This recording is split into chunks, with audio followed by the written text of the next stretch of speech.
hiyo watu wote wenye wako hapa wenye wamejiregister ni 484.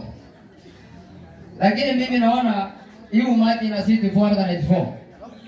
Na ile swali yangu yenye mimi nataka niulize, kwa sababu sisi kama vijana tunashukuru kwanza serikali kwa kutupatia hii mpango ya nyota. Lakini swali yangu ni je, yule mtu mwenye ametoka pale ukali ya Batabwa, kuna wale watu wametoka Nairobi, kuna wengine walitoka Eldoret, na kuna wenye walikuwa hapa ground wenye wameacha kazi yao wakakuchumulika hapa siku ya leo. Sasa swali yangu ni hii. Sasa yule mtu mwenye aliamka asubuhi kama mimi, akaenda mpaka pale Kabaratonjo, amerudi Baruesa. Saa hii tulikuwa tunataka tujue kwamba kama hii zoezi itaishia hapa ama itaendelea siku gani, kwa sababu wewe umesema ya kwamba mtaenda mungojee, na sisi sasa wenye tunatoka mbali kidogo, kwa sababu unajua ila watu ya area hapa na kuna ila watu wanatoka mbali.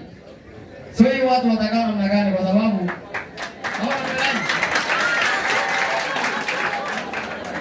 ya pili, ile kitu imenistua mimi. Unajua mimi ni yule mtu anaitwa speaker ya bunge la mwananchi. Sasa bila wananchi